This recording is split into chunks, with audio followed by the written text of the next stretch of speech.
Okay, now we are moving to the third case of cantilever beams. Cantilever beam carrying UVL of W per meter over the entire length. Consider a cantilever beam AB of carrying UVL W per meter over the entire length L. Consider a section XX at a distance of small x from the free end. Now suppose this is W dash. Okay, this load at this point is W dash. We are considering two similar triangles. We are considering two similar triangles. We are considering this as W dash. So the effective load will be half into W dash into X along this portion alone. Okay, half into W dash into X acting at X by 3 from this end. X by 3 to X by 3. Okay, this is the effective load condition. See, by similar triangles, we'll see W dash by W is equal to X by L. We are considering these two similar triangles, this similar triangle 1 and this whole big triangle. So this side by this side is equal to this distance divided by total distance. So from that you will get W dash is equal to W into X by L. Now we'll find what is the shear force at the section XX. Shear force at the section XX is what will be the shear force? It will be half into W dash into X. Similar to the same previous case, half into W dash into X. Right downward is positive, so it is half into W dash into X. Substituting for W dash as Wx by L, we will get it as Wx square by 2L.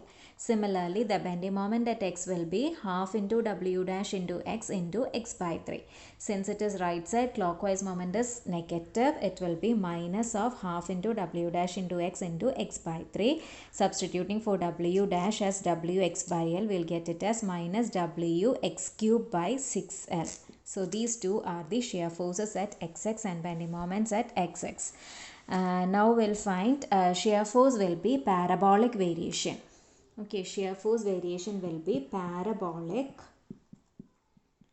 and the bending moment variation will be cubic. It will be a cubic curve. Okay, since it is cube.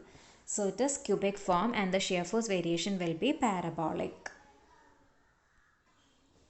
Now we'll find out at B. At B, x is equal to 0. So what is shear force?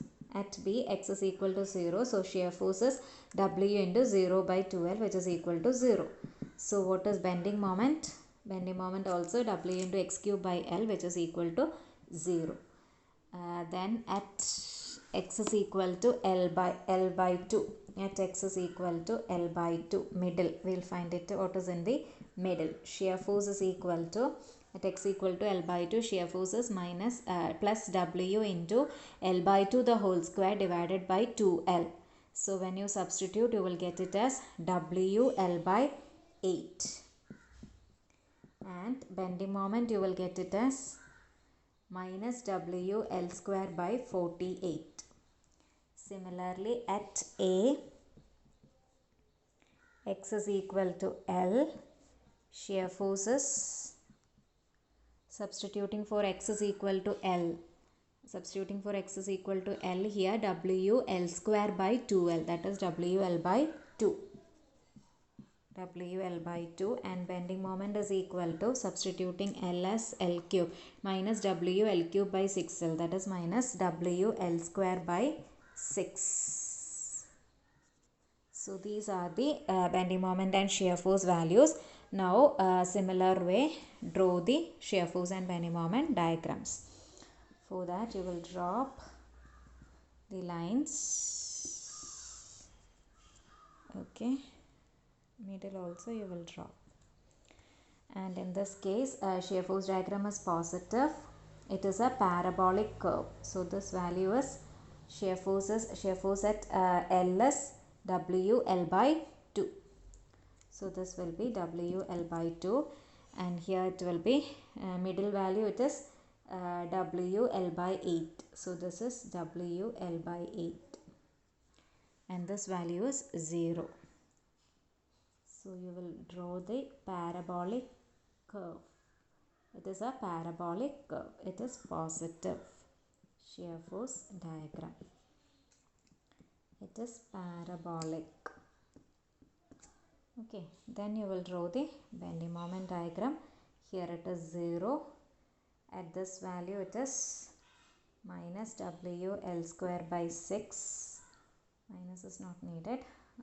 Then here it is minus WL square by 48.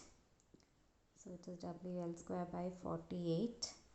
And there it is 0. It is a cubic curve. Okay, draw it as a curve itself. So it is bending moment diagram. It is negative and it is cubic curve. So this is the condition.